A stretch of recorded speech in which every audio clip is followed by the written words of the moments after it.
Hi, I'm Fox San Antonio's Jessica Headley. And I'm Ryan Wolf. Our greatest responsibility is to serve our Treasure Valley communities, the El Paso, Las Cruces communities, Eastern Iowa communities, Mid-Michigan communities. The sharing of biased and false news has become all too common on social media. More alarmingly, some media outlets publish things simply aren't true without checking facts first. In March 2018, millions of people around the US noticed something strange. Local news anchors from all over the country were reciting the exact same script on air word for word. We are extremely proud of the quality, balanced journalism that CBS 4 News produces. But we are concerned about trouble and trend of irresponsible, one-sided news stories plaguing our country. That's because all these local news stations are owned by Sinclair Broadcast Group, and Sinclair Broadcast Group had a message they wanted to propagate to the masses.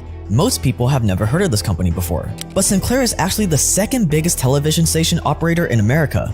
Out of the 600 channels it owns, more than 150 are affiliated to news broadcasters like Fox, ABC, CBS, and NBC. More than 40% of all the homes in America watch the news on a channel owned by Sinclair. Yes, that is right. If you have a message you want the American public to accept, you gotta go to Sinclair Broadcast Group.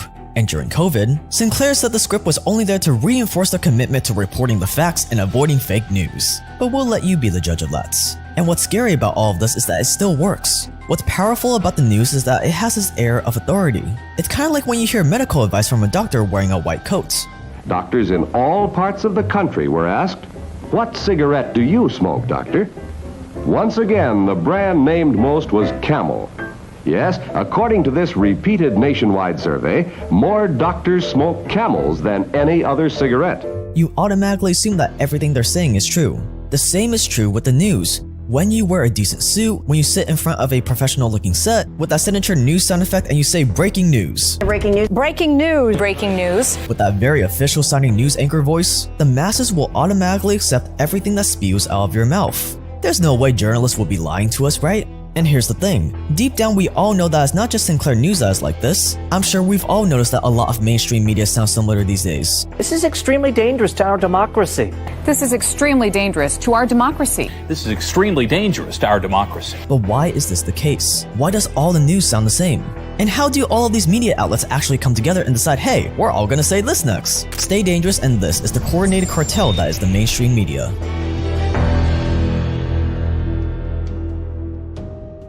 So you're a journalist at one of the mainstream media outlets like CNN, Fox, or CBS. You spent years in school and college working for a degree, you slaved away at unpaid internships and dead-end jobs at companies no one's ever heard of, and now you finally made it to the big leagues. But the climb isn't over yet. At a company like CNN or Fox, you still have to prove yourself. But in order to do that, you need to break really big stories. But really big stories are hard to come by. You gotta do some real investigative journalism, you gotta work leads, get people to go on record, you gotta put your life on the line. It's a tough and risky life. But what if I told you that there's an alternative? What if I told you that you didn't have to do any work at all, and someone would just give you a giant story to report on? Well, that is where Daddy Government comes in. Some of the biggest and most legendary journalists, like the people that broke the Watergate Nixon scandal, for example, Bob Woodward, they were given these tips by the FBI. This is Ari David, by the way. He's the founder of Upward News, a newsletter that covers everything the mainstream media doesn't want to cover when it comes to politics. As a journalist, the best sources are gonna be the FBI, CIA, and US governments. People that have these leaks, and especially in the intelligence community, they find these journalists, they give them information that will help boost their careers. In turn, the government and the intelligence agencies get whatever narrative they want out into the public. Think about it. If you get information from a random person you know nothing about, you have to spend weeks or even months making sure their story is true. But an FBI agent, a government official, you don't have to break your back verifying their information. The fact that they're the ones giving you the information is enough. All you have to do is write the story and say it came from an anonymous FBI source or an anonymous government official, and boom, your job is done and you're climbing up the ladder. If the story ends up being true, you get a massive career boost. And if it ends up being fake, you can easily brush it off. No one's gonna get mad at you. See, if a CIA agent comes to you offering information, you are gonna publish it, no questions asked. Because if you don't publish it, they're just gonna give it to any of the other desperate journalists out there that are also looking for their big break. Power corrupts. It's no different for journalists, and especially journalists that work for the mainstream media. As a journalist, your job requires you to have the best information. The intelligence agencies decide to strategically release what they need to manipulate the narrative. But why? Why would the government be so eager to spill the beans to journalists?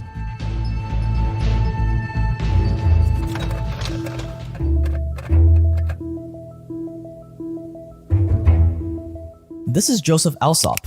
In the 1950s, he was one of the most well-known political journalists in America, and in 1953, he traveled to the Philippines to cover a local election. Except he wasn't asked to go by the newspapers he worked for, he wasn't asked to go by the company of journalists he worked for. No, Joseph was sent to the Philippines by the CIA. Joseph Alsop was one of more than 400 American journalists who secretly did work for the CIA between 1952 and 1977, and it was all part of what the CIA called Operation Mockingbird. This was at the height of the Cold War, when America needed all the help it could get on collecting information on communist governments around the world. And who better to collect all this information than journalists? It was the job of journalists to ask questions and travel to countries that CIA agents would never be allowed to enter. And so the CIA started recruiting journalists to do all sorts of work for them. Some journalists worked as middlemen between the CIA and communist spies, others shared their notebooks with the CIA, so the CIA could decide what they could publish. And in the most extreme cases, journalists were used as full-on CIA operatives. They would sign secrecy pledges and be sent to some of the most dangerous countries in the world to recruit and handle foreigners just like a real agent would. In other cases, they would be given fake information to pass on to foreign government officials. But one of the most important things these CIA journalists did was to influence American public opinion. Think about it this way. If the CIA wanted Americans to think the president of whatever country was evil and that he needed to be toppled, all the CIA had to do was leak a story to one of its journalists, and a few weeks later, every American would be reading about how President X was the most evil communist on Earth, giving the CIA the perfect excuse to overthrow the governments. Well, for the past 60 years in American history, the CIA has been known to, all around the globe, to manipulate the media, and they do this for political gains. In different countries, what they'll do is they'll actually create media outlets, and the problem with that is it's pretty obvious what's happening there. The people get rightfully concerned about the fact that foreign federal governments are running the state media, and so they also found that they can do this domestically in a much easier way. And one of the things that they realize is we can find journalists, we can give them these leaks, we can give them information that they want to report. And so you have this working together, the journalists and the intelligence agencies, to disrupt the way that Americans think. The intelligence agencies say this is the narrative. The mainstream media reports on that narrative along with those journalists. And as a result, you have mass manipulation by intelligence agencies domestically. Now, when you imagine all of this, you're probably thinking that all of these journalists were just small-time up-and-coming journalists desperate for work. But that could not be further from the truth. Some of the biggest names in journalism were in on it. We're talking about executives and journalists from the New York Times, Newsweek, New York Herald Tribune, CBS, ABC, and NBC. They were all happily working for the CIA. But then in 1977, Operation Mockingbird was finally exposed by ex-Washington Post writer Carl Bernstein. So suddenly, secretly using journalists to influence America just wasn't an option anymore. But the CIA and the US government was not going to give up that easily. So instead of doing this covertly, they were now just going to do this overtly, just wide in the open.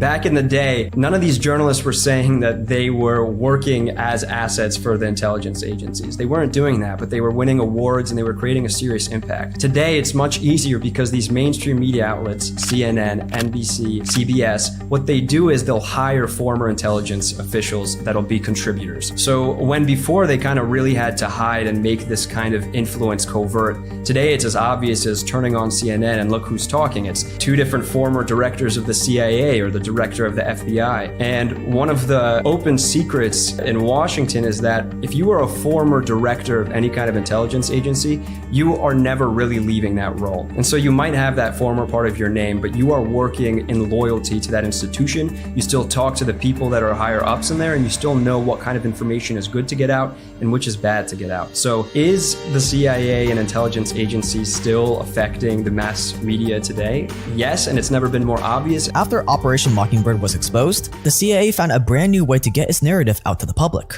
Instead of hiding in the shadows, it would just send all its former directors and agents to become the media's most trusted sources. Once you're part of that power structure and once you identify with that class of people, you never really leave it. And a great example of this, and this is pretty unprecedented, is Barack Obama is one of the first presidents to ever decide to stay in DC after leaving. And because he's in DC, he's able to still know what's going on. He still has a vested interest. He still helps other candidates and plays a role in politics. And so for these people that were once at the height of their careers, for example, imagine the former CIA director. He had been at the pinnacle of power in America. For them to just have all of these secrets, to understand everything that's going on, and to just go and retire in some farm in Montana, it'll never happen. Once these people are in the system, they're always in the system, and they always want to have a role in this.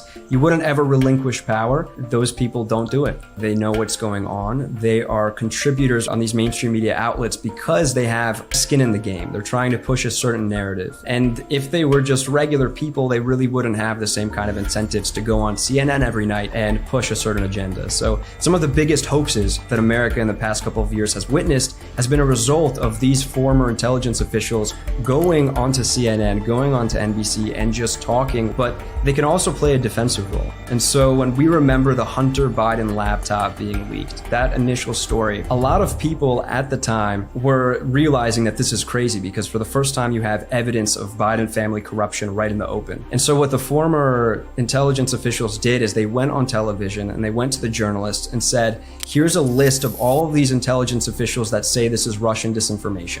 It was a complete fabrication. They had no evidence for it. But as a result, the mainstream media reported this is Russian disinformation. And then they got the social media outlets and the internet essentially to censor the story. And so they made a really important story disappear.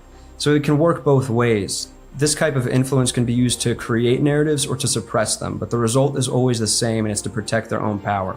And we can assume that this has been happening as far back as when Operation Mockingbird was exposed. Meet the press. You go on there, you say what you think is the truth or what you know is actually a lie in many of these cases, but you still say it, and the media runs with it, and the people believe it. Essentially, they are creating consent to go to war because first they have to sell the public on it. So it's a clear-cut example of the way that that kind of consent is created artificially.